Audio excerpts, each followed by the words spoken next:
Okay, Edward, 15 minutes left. That's 15 minutes.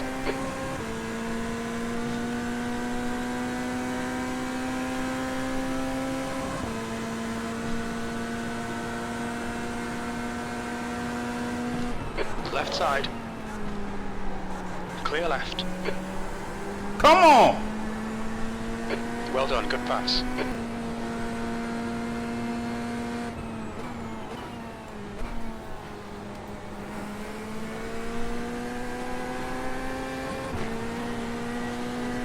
Car right. Still there. He's still there. Still there. Car right. Still there.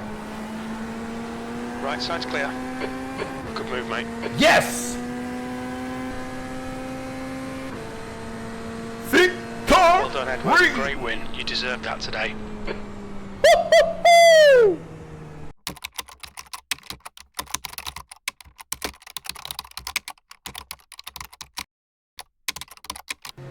Hey guys, welcome back to another video and welcome to NEA Racing. We are back with round 3 of Getting Fast with AI. And for this round, we are at the prestigious Le Mans circuit for what promises to be a thrilling 20-minute race. This racetrack is 8.46 miles long and it has 33 turns. And for the GT3 series or the GT3 cars, it takes an average of 4 minutes or just over or under 4 minutes to complete a lap. So for a 20-minute race, you best believe that we're going to have a 5-lap race, but this is going to be 5 long laps, and based on the nature of this track, a lot can happen in 1 lap. In this series, Nnamdi is the only human being in this race, and he was able to put his Chevrolet Corvette Z06 on pole by almost 1.2 seconds, or over actually 1.2 seconds, which means that at this point Nnamdi is on a league of his own. But is he going to be able to convert this to a win? This series is all about improving in racecraft, and Nnamdi's goal with this series is to improve as a driver in overall speed, consistency, racecraft as a whole. And now with this race, man versus machine, about to start, all Nnamdi is waiting for is for the safety car to go in. He becomes the safety car, and then on green light everyone takes off. So now the safety car is in and we're waiting for green light. Let's go. And we're green. Nnamdi takes off. It seems to be a decent start, but no, the other drivers behind him seem to have gotten a better start. Scotty Nash on the still driving the Chevrolet Corvette Z06 takes the lead. Nnamdi almost hits him, takes avoiding action, and now Nnamdi runs off track, rejoins the track, but now gets a time penalty, a slowdown penalty. He serves it and loses more positions. In just few corners, Nnamdi has gone from P1 to P6 and is about to go down to P7 as the Mercedes of Nigel overtakes him going into turn 8. Now Nnamdi gets a good drive and they're on the straight, and now they're side by side. Nnamdi is trying to make that overtake. I don't think he's happy. He looks unfazed with everything that is happening. But right now, he's trying to take back P6. But it seems like the Mercedes of Nigel has a better top speed heading down the straights. But Nnamdi outbrakes him and takes back P6. And now let us see if Nnamdi is going to get in the groove and chase the pack ahead.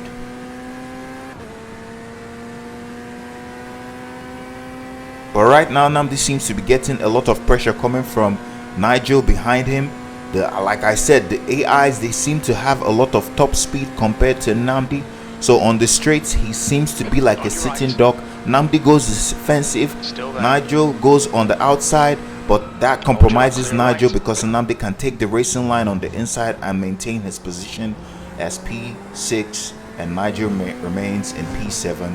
The pack ahead is still within Nnamdi's grasp, so there's still hope as we're still on the first lap of the race. Like I said, this is a very long lap and a lot can happen, and as you can see, Nnamdi has already lost 5 positions, dropping him down to P6, and now he has drivers still putting him under pressure behind. Nnamdi gets really close in the braking zone coming off of turn 15,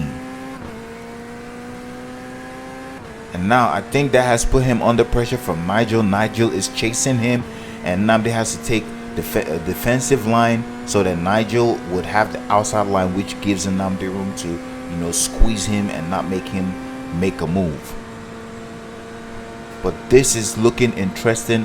Nigel is getting close and close. Nnamdi takes the defensive line and he pins his car in such a way that makes it difficult for Nigel to make a move.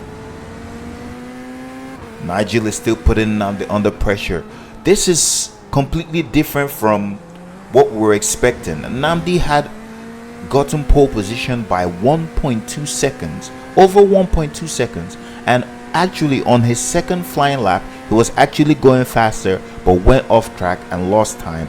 So he's clearly faster than the pack, but on the straights they seem to be edging close to him, and instead of him being on attack, he has spent most of lap 1 defending and defending. But let us see if Nnamdi is able to hold off this position, get in the groove and start to attack.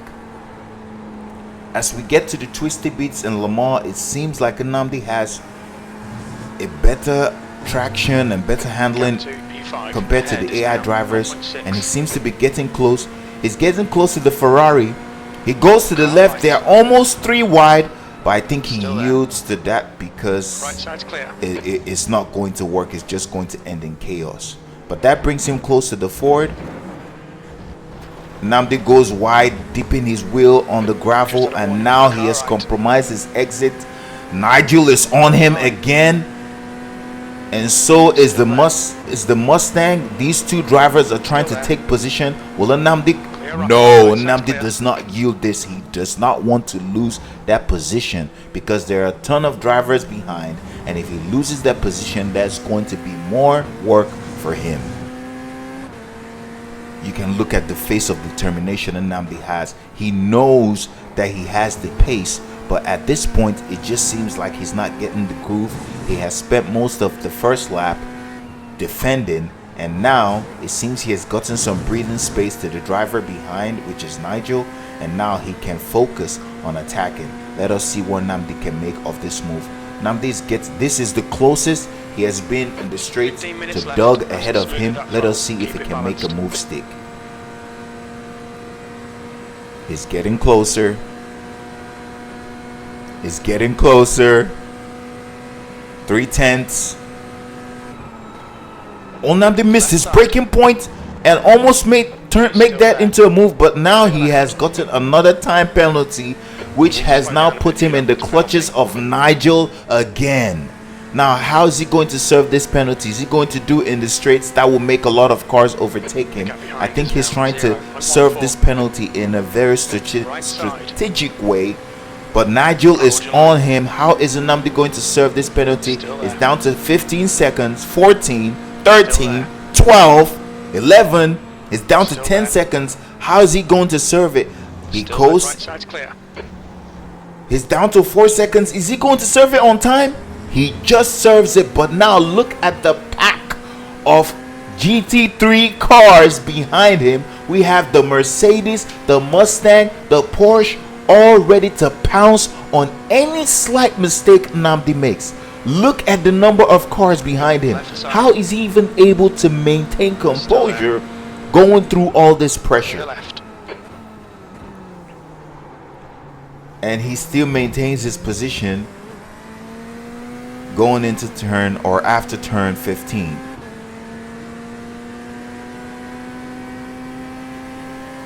Nigel is putting the pressure on Nnamdi. How is he going to respond? He goes defensive.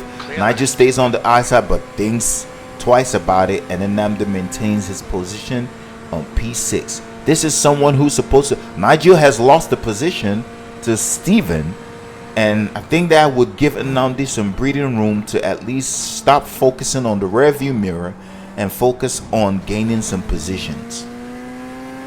That's a dip on the gravel, which would compromise traction going off of that exit. You're reeling, Hunt. Now Nnamdi has breathing space. We are in lap 3, and Nnamdi is now has a breather behind. He can just focus on attacking, and as you can see, he's setting some purple sectors around the track, which means he clearly does have pace. Now Nnamdi is gunning for Doug, who is in the Mustang GT3. Let us see if he's going to be able to make a move, or if he's just going to have to yield to P6 for the rest of the race.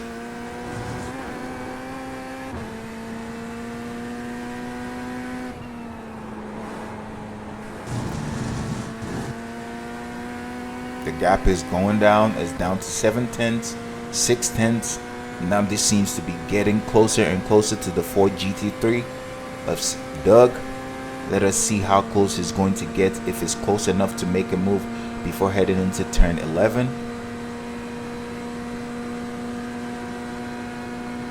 From this distance, we don't think it will be possible, but who knows? Nnamdi stays behind headed into turn 11, and Doug maintains P5 and Nnamdi stays in P6. But this is the closest Nnamdi has been or is to Doug, and this might be enough for him to size up a move on Doug headed to turn 12. He's getting close. He's getting close. Nnamdi is going towards the outside. He switches to the inside. Outbreaks Doug and takes P5, heading into turn 12 and turn 13. Now Nnamdi is in P5. What a great move. What an astounding move. And now we're in lap 4, and Nnamdi is still in P5. We don't know if it's going to be at his pace, if it's going to be enough to even get a podium, but at least at this pace he might be able to get P4. Let us see of the Ferrari of Otto. He almost loses the car right there, but gains composure and continues the hunt for P4.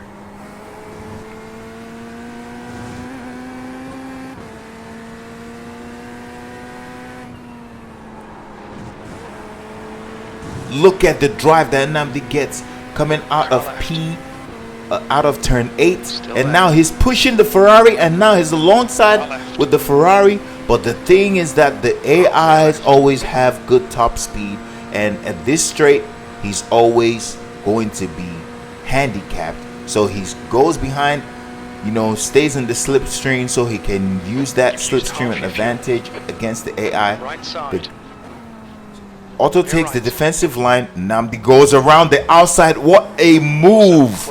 He goes around the outside, which turns to an inside at turn 11 and makes the move. Now Nnamdi's in P4, and now it doesn't seem far-fetched that a podium position in this race is possible. Now heading to the twisty bits just towards the end of lap 4, he's getting close to the pack, and they seem to be battling, which is good for him, helps him get close to the pack. Nnamdi gets a good drive. He's alongside the Porsche, they touch, and he gets P3. What a move! What a move! This guy is determined for that top spot, because now we're not even looking at a podium finish, but P1. Nnamdi is close to the Porsche of Nick Bailey, and this is going to be, is he going to wait, or is he going to make a move headed to turn 1?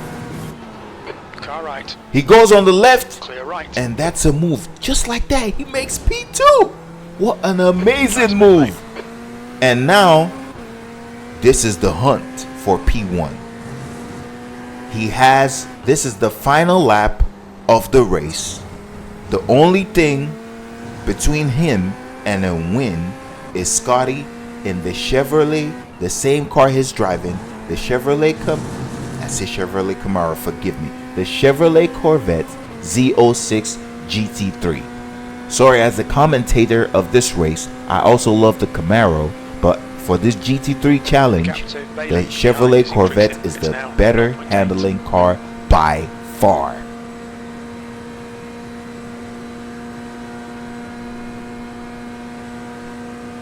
Nnamdi seems to have given a good gap to the pack behind, so he's not under threat and he can focus on attacking.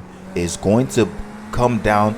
I think this overtake is going to come down to the last corners, because the way Scotty is driving, I'm not sure if Nnamdi has what it takes to win this race, or if his pace is enough to win this race, because Scotty is doing everything in his power to keep Nnamdi behind him. But Nnamdi seems unfazed, as you can see the determination on his face. He is hell-bent on getting that top position. And as you can see, the AI seem to have good straight line speed. But where Nnamdi seems to outshine the AI is on the braking zones, on the twisty bits of this track. Where the AI doesn't have, if it's a straight line, the AI just seems to have lesser drag and more straight line speed. But when it comes to the braking zones, this is where Nnamdi shines. See how he gets close to Scotty just coming off of turn 15? That is where Nnamdi shines when you compare his driving to the AI.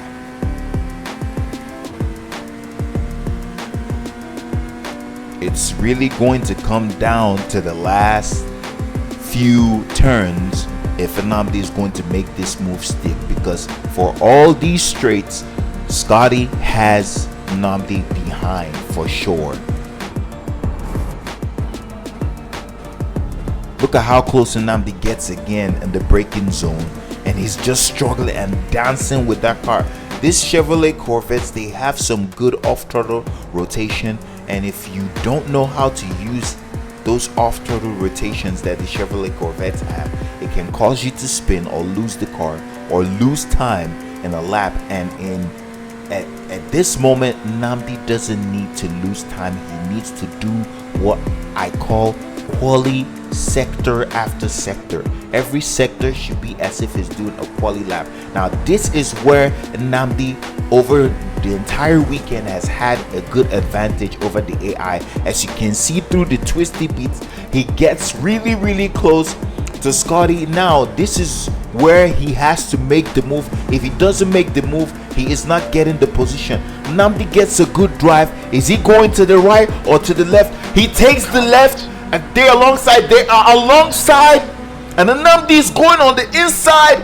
And with just 2 corners on the final lap, Nnamdi takes the lead, takes the checkered flag, and wins at Le Mans.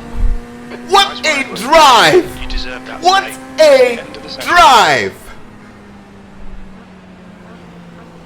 Today, man beat machine. And as you can see, with the whole message that comes with the congratulations, Nnamdi had a perfect event at the circuit. The Le Mans, we'll just round it up, and it says that, Nnamdi said that if you told me that we were going to sweep this weekend before qualifying, honestly, I wouldn't have believed you, said Anyao. I don't think he said that, but it makes it more interesting. I don't mean to be disrespectful. I just knew coming in we were that good. Nobody out there stood a chance against us. Oh, that's a bold statement. But Nnamdi seems to we have had 3 races for this season, and there are 13 races in the entire season, so we clearly have 10 races to go. But Nnamdi seems to have won all 3 races, and for the next coming race, the AIs rumor has it that the AI level is going to bump up by 10%. But let's look at the results to see how it stacks up. We have Nnamdi P1, Scotty Nash P2, Nick Bailey P3, Brian Rainville P4, Otto P5, Doug dropped to P6. So that's the entire pack of the AI race, or the AI drivers. So this is going to be fun to see what's going to happen when they actually go to Indianapolis, which is going to be the next track for the season. As you can see, Nnamdi has a 35-point lead against the driver in P2 at the drivers championship, which means that it's not going to be easy. He's really capitalizing on this point where he's actually clearly faster than the AI, but coming with the next races, the AI is going to be a lot faster. Thanks guys for watching, and until next time, peace.